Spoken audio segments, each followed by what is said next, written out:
اس قسم کی خبریں آئیں کہ الیکشن کمیشن آف پاکستان کا یہ کہنا ہے کہ یہ دھمکی آمیز بیان ہے اور انتخابات کے اندر انٹرفیئر کر رہے ہیں سہیل خان آفریدی صاحب، اور اس کے ساتھ ساتھ اس بات کا دعویٰ کیا گیا کہ جناب وہ کیونکہ پبلک آفس ہولڈر ہیں تو ان کی جانب سے ان کے اوپر پابندی ہے کہ وہ انتخابات کے اندر انٹرفیئر کریں۔ اس حوالے سے الیکشن کمیشن کا آج اجلاس طلب کیا گیا ہے اور کہا یہ جا رہا ہے کہ سرکاری ملازمین کو دھمکی آمیز بیان پر انہوں نے نوٹس لے لیا ہے، اور آج صبح 11 بجے اس اجلاس کے اندر سہیل خان آفریدی صاحب کے معاملے پر مناسب قانونی کارروائی کرنے پر غور کیا جائے گا، ایسا کہنا ہے الیکشن کمیشن کے ذرائع کا۔ ایبٹ آباد میں جلسے سے خطاب کرتے ہوئے 23 نومبر کو ضمنی الیکشن میں تحریک انصاف کے امیدوار عمر ایوب کی اہلیہ کے متعلق انہوں نے کہا تھا کہ وہ جناب الیکشن جیت رہی ہیں، اور انہوں نے انتظامیہ اور پولیس کو خبردار کیا تھا کہ اگر الیکشن کے دن آپ نے کسی قسم کی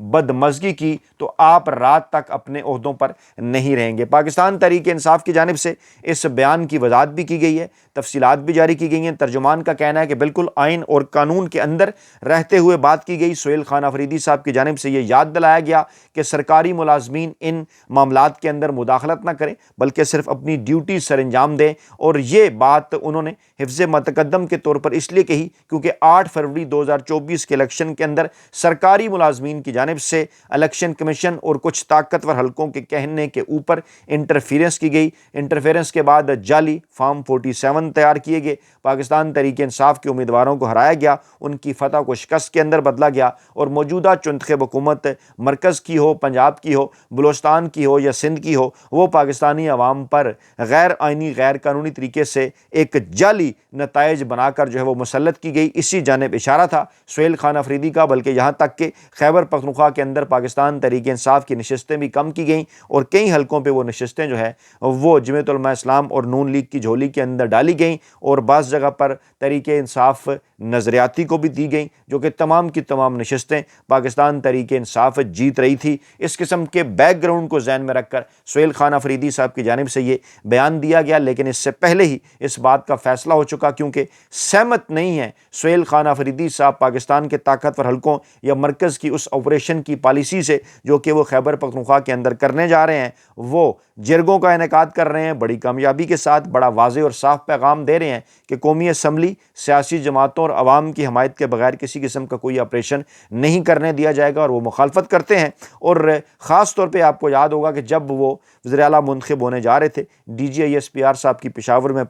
جو تھی پریس کانفرنس، اس کے بعد پھر وفاقی وزراء کے پے در پہ بیانات ان کے خلاف جو ایک پروپیگنڈا کیا گیا، وہ یہ بات واضح کر رہا تھا کہ سہیل خان آفریدی صاحب کو زیادہ لمبا عرصہ شاید اس کرسی پر رہنے نہیں دیا جائے گا۔ آج جمعرات کا دن عمران خان صاحب سے ملاقات کا بھی دن ہے، اڈیالہ جیل میں سہیل خان آفریدی صاحب کا بھی نام ملاقاتیوں کے اندر شامل ہے۔ دیکھیے آج کیا بنتا ہے، لیکن بہرحال الیکشن کمیشن آج سے اس عمل کا آغاز کرنے جا رہا ہے جس کے اوپر بنیاد بنا کر آگے جا کر سہیل خان آفریدی صاحب کو غیر آئینی اور غیر قانونی طریقے سے ان کے عہدے سے ہٹایا جائے۔ یہ تو جناب ایک ڈیولپمنٹ ہے۔ دوسری ڈیولپمنٹ جناب بلوچستان کے حوالے سے ہے، اور لیگی سینیٹر نے یہ دعویٰ کیا ہے کہ بیڈ گورننس کے سبب آئندہ دنوں میں سرفراز بگٹی کو وزارت اعلیٰ بلوچستان کے منصب سے ہٹا دیا جائے گا۔ نون لیگ کے مرکزی رہنما ہیں جناب موصوف سینیٹر میر دوستین خان ڈومکی، انہوں نے یہ دعویٰ کیا ہے کہ بلوچستان میں غلط طرز حکمرانی، بدامنی، اقربا پروری، کرپشن، بیڈ گورننس کے سبب آئندہ چند روز میں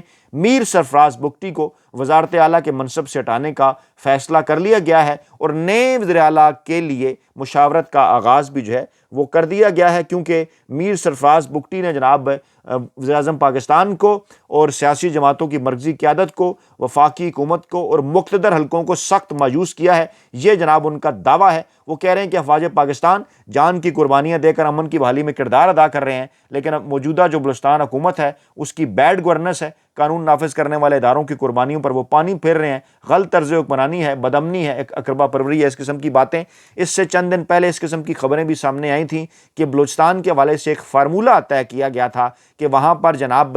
پہلے 2 برس جو ہیں وہ پاکستان پیپلز پارٹی کے ہوں گے، اور آئندہ جو 2 برس ہیں وہ مسلم لیگ نواز وزارت اعلیٰ سنبھالے گی، اور ممکنہ طور پر 1 سال پہلے الیکشن کرائے جانے کا پروگرام ہے مرکز اور صوبوں کی سطح پر 2028 کے اندر۔ اس قسم کا جو ہے وہ دعویٰ کیا جا رہا ہے کچھ حلقوں کی جانب سے۔ اسی طرح سے یہ کہا جا رہا ہے کہ مرکز میں بھی صورتحال بدلے گی۔ بلوچستان اگر پیپلز پارٹی کی بجائے نون لیگ کے پاس جائے گا، اگرچہ مقتدر حلقوں ہی کے وزیر اعلیٰ ہیں جناب سرفراز بگٹی صاحب، لیکن اب یہ کہا جا رہا ہے کہ وہ ان سے خوش نہیں ہیں، اور مرکز کے حوالے سے بھی یہ دعویٰ کیا جا رہا ہے، پیپلز پارٹی کے ذرائع یہ دعویٰ کر رہے ہیں کہ یہاں پر بھی جو ہے اس قسم کا معاہدہ موجود ہے کہ شہباز شریف صاحب جب 2 سال مکمل کر لیں گے تو معاملات پھر بلاول بھٹو زرداری صاحب کے حوالے جو ہیں وہ کیے جائیں گے۔ اس قسم کا دعویٰ کیا جا رہا ہے، اور کہا یہ جا رہا ہے کہ جناب ان دونوں جو وزرائے اعلیٰ ہیں ان کی تبدیلی کے بعد یہ معاملات پنجاب، سندھ اور پھر مرکز کی جانب جو ہے وہ بڑھیں گے، پنجاب اور سندھ سے ہوتے ہوئے مرکز کی جانب یہ معاملات بڑھتے بڑھتے آئندہ جو ہے وہ 2 برس آئندہ سال مکمل ہو جائیں گے اس ہائبرڈ رجیم کو، اور اس کے بعد اگلے 2 سالوں کے اندر آپ کو نئے چہرے جو ہیں وہ نظر آئیں گے، یہ دعویٰ کیا جا رہا ہے۔ اچھا، اسی دوران اب محمود خان اچکزئی صاحب کی جانب سے ایک اہم ترین اور بڑا اعلان کیا گیا ہے، وہ جناب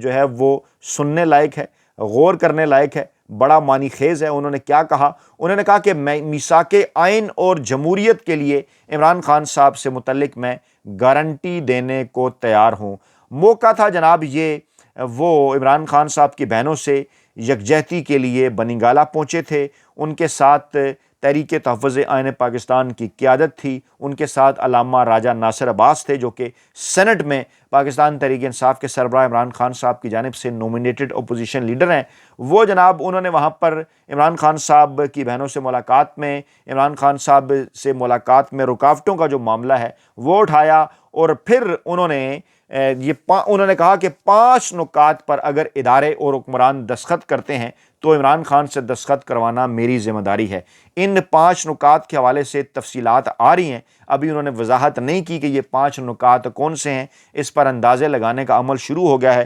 ڈیفینیٹلی ان 5 نکات کے اندر یہ معاملہ بھی شامل ہے کہ معاملات کو اگر قومی حکومت کی جانب بڑھایا جائے، اور اگر اس بات پر پاکستان تحریک انصاف کی جانب سے زور نہ دیا جائے کہ وہ جناب اس وقت جو سیٹ اپ عدالتوں کے حوالے سے یا اسٹیبلشمنٹ کے حوالے سے بن چکا ہے، اس کو اگر وہ ریورس نہیں کرے گی۔ لیکن یہ نقطہ اس لیے اہم ہے کہ کیا عمران خان صاحب اس معاملے کے اوپر کسی قسم کی کوئی ڈیل کرنے کو تیار ہوں گے؟ یہ بہت بڑا سوالیہ نشان ہے۔ اور محمود خان اچکزئی نے کہا کہ اگر میثاق آئین اور میثاق جمہوریت پر ادارے اور حکومت دستخط کرتی ہے، 5 نکات انہوں نے پھر نہیں عوام کے سامنے رکھے، آئندہ آنے والے دنوں میں اس کی تفصیلات سامنے آئیں گی، شاید اس کے لیے عمران خان صاحب سے وہ ملاقات کرنا چاہتے ہیں۔ انہوں نے کہا کہ وہ عمران خان صاحب کے متعلق گارنٹی دینے کو تیار ہیں، اور پھر علیمہ خان صاحبہ نے بھی محمود خان اچکزئی صاحب کے موقف کی تصدیق کی ہے۔ انہوں نے بھی کہا کہ میں محمود خان اچکزئی صاحب کے موقف کی تصدیق کرتی ہوں کہ اگر ان 5 نکات کے اوپر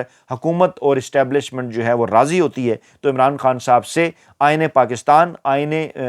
جو ہے میثاق جمہوریت، میثاق آئین کے حوالے سے جو ہے ان سے دستخط کروائے جا سکتے ہیں، جو کہ محمود خان اچکزئی صاحب خود جیل کے اندر جا کر کروائیں گے۔ اور محمود خان اچکزئی کے اوپر عمران خان صاحب نے اعتماد کر رکھا ہے کہ وہ حکومت کے ساتھ بات کر سکتے ہیں، وہ اسٹیبلشمنٹ کے ساتھ بات کر سکتے ہیں، اور اسی لیے انہوں نے جو ہے وہ اپوزیشن لیڈر بھی قومی اسمبلی کے اندر جو ہے وہ نومینیٹ کیا ہے، اگرچہ ان کے نوٹیفیکیشن کے راستے میں روڑے اٹکائے جا رہے ہیں۔ آج بھی جب عامر ڈوگر صاحب نے خط لکھا اسپیکر کو کہ آپ اس کو نوٹیفائی کریں، تو جواب انہیں یہ دیا گیا کہ یہ معاملہ ابھی جو ہے وہ سب جوڈس ہے، ابھی یہ معاملہ پشاور ہائی کورٹ کے اندر ہے عمر ایوب صاحب کا، اس لیے ابھی اس معاملے کے اوپر نوٹیفیکیشن نہیں کیا جا سکتا۔ حالانکہ ماضی میں اس قسم کی مثالیں ہمیں ملتی ہیں، اور یہ جو نوٹیفیکیشن ہے صرف اور صرف اس لیے نہیں کیا جا رہا کہ جناب کیونکہ کچھ حلقوں کی یہ خواہش نہیں ہے کہ محمود خان اچکزئی جنہیں عمران خان صاحب نے نومینیٹ کیا، اور علامہ راجہ ناصر عباس جنہیں عمران خان صاحب نے نومینیٹ کیا، یہ دونوں جو ہیں وہ اپوزیشن کی نمائندگی کریں قومی اسمبلی کے اندر اور سینٹ آف پاکستان کے اندر۔ اور یہ بھی شاید پاکستان کی تاریخ میں پہلی مرتبہ ہوا کہ جب 27ویں اور 28ویں غیر آئینی ترمیم کی جا رہی تھی تو قومی اسمبلی میں اپوزیشن لیڈر کے طور پر کسی کو بھی نومینیٹ نہیں کیا گیا تھا، کوئی بھی اپوزیشن لیڈر کے طور پر جو ہے وہ نہیں موجود تھا۔ اس کے ساتھ ساتھ اپوزیشن قیادت نے چند دن پہلے یہ کہا تھا کہ 26ویں اور 27ویں آئینی ترمیم کے خاتمے اور سیاسی قیدیوں کی رہائی تک جدوجہد جاری رہے گی۔ جب ایک طرف وہ یہ بات کر رہے ہیں کہ 26ویں اور 27ویں ترمیم کی واپسی تک ہم جدوجہد کریں گے، تو پھر یہ 5 نکات آخرکار کون سے ہیں جن کے حوالے سے دعویٰ کیا جا رہا ہے محمود خان اچکزئی صاحب کی جانب سے کہ وہ عمران خان صاحب سے اس کے اوپر جو ہے وہ دستخط کروا لیں گے؟ اپوزیشن رہنماؤں میں علامہ راجہ ناصر عباس بھی شامل تھے، ان کی جانب سے ایک بار پھر اعلان کیا گیا کہ ملک میں آئینی اصلاحات اور جمہوریت کے تحفظ کے لیے جدوجہد کی جائے گی، اور انہوں نے اس بات کا اعلان کیا علامہ راجہ ناصر عباس نے کہ جمعے کے روز جو ہے وہ ملک گیر احتجاج کیا جائے گا۔ منگل کے دن عمران خان صاحب کی بہنوں نے ان سے ملاقات کی کوشش کی، ان کے راستے میں روڑے اٹکائے گئے، بلکہ ان کے اوپر تشدد کیا گیا اور عمران خان صاحب کی ایک بہن کو بالوں سے پکڑ کر سڑکوں کے اوپر گھسیٹا گیا۔ آج بڑے ہی منافقانہ انداز میں پاکستان کے مین سٹریم ٹی وی چینلز نے ان کے اوپر کچھ بات کی، رانا ثناء اللہ کو لے کے، جو ایک طرف تو یہ کہہ رہے ہیں کہ تشدد نہیں ہونا چاہیے اور ساتھ یہ کہہ رہے ہیں کہ وہ عمران خان صاحب کا پیغام لے کے آتی ہیں تو اس سے معاشرے کے اندر انارکی پھیلتی ہے۔ خیر، اس قسم کی منافقانہ پالیسی پاکستانی ٹی وی چینلز پر نون لیگ اور پیپلز پارٹی کی قیادت کی جانب سے جاری ہے۔ اب دیکھنا یہ ہے کہ آج ممکنہ طور پر ہونے والی عمران خان صاحب سے ملاقات کے بعد پاکستان تحریک انصاف اور پاکستانی عوام کے لیے کیا پیغام آتا ہے۔ اپنا بہت خیال رکھیے گا، دعاؤں میں یاد رکھیے گا۔ نئی ویڈیو کے ساتھ جلد حاضر ہوں گے، اللہ نے کے بعد۔